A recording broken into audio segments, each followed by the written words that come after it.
What's going on YouTube? Kitchen93 here, and I'm just going to give you guys a quick tutorial. Actually, probably won't be quick, but I'll give you a tutorial on how I did the latest of my Motion 3 video effects, and that is the flying box.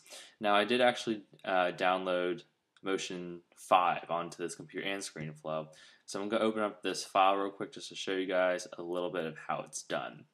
So, this is what the raw footage looks like, in a sense. This actually isn't the raw footage, but this is pretty much what it looks like before I added the particles.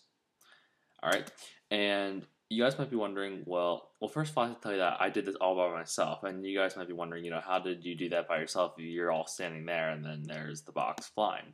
Well, the simple answer is that both of these are masks, and you'll see it says rectangular mask down here. If I take this off, actually that won't do anything, but if I say movie recording 3 is me waving the wand. Let me show you how this works. If I uncheck movie 3, then you see this half of the video.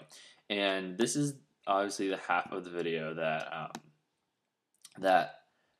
the box is moving. So if I just play this through real quick, you'll see that in a few moments the box will jolt by itself, seemingly.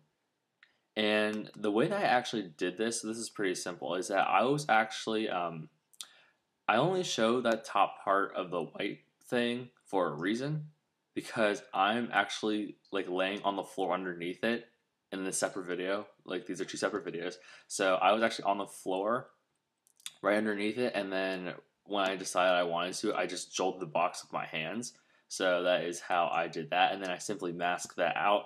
And then if I show just recording 3, you'll see that this is just me waving the wand around. And you'll notice, if you look in the video, at this particular moment right here, you'll see that my wand, quote unquote, which is the drumstick, actually cuts off right here, because if you look at the mask and you look at the drumstick goes out of the mask. So if you look closely, you'll see that the tip of the drumstick does look a little bit chopped off at that point in time. So that is how, that's because of the mask that I put over it. And so that's just me doing that.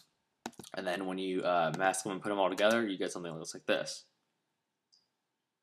Alright, and so now we have to obviously add the little particles, and we are going to zoom in on this project here, and we're going to find the moment of when the wand hits like the lowest point for the first time. So that would be right about here.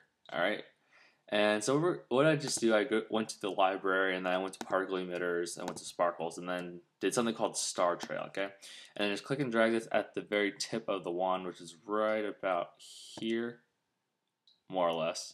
Oops, what happened there? Alright, something weird just happened.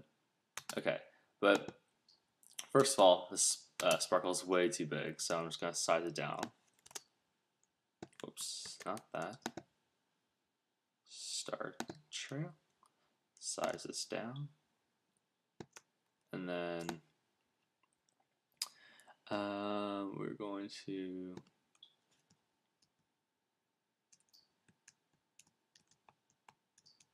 alright, so it's a little bit out of line, so we're going to realign it right about here. And then so you'll see that once you play this, the sparkle will appear right at the tip. Now, to make it fly, this is some cool feature that I really enjoy. What I have to do is I have to click on the particle, which is star trail, and then hit this record button, and move ahead to the frame when I want to stop, and that's right here, because if I go here, you'll see the box starts moving, and I want it to hit right before the box moves. So I just click and drag it and wait for that little trail to appear, and then I can zoom out and then actually make this fly by the box, so I have it move down here a little bit. And hit right at that corner of the box. So if I hit stop recording and then I play this back, you guys should see that the particle zooms by. And then if I play that in slower motion, or just go frame by frame, you guys will see that, oops, that's not too far already. Okay, I come down with the wand, and then bam, the particle flies, hits the box, and then seemingly right as it hits, it jolts. And essentially I did it the same way again with the second hit. And then the final production is what you guys saw in that video. And that is how I did the flying box test using Motion 3. So if you guys enjoyed this little video, a quick clip on showing how I did this, I won't really be doing a screencast like this regarding the other ones because those are fairly simple. I can just explain this pretty easily. But this is just a quick demonstration of how I did this particular effect using Motion.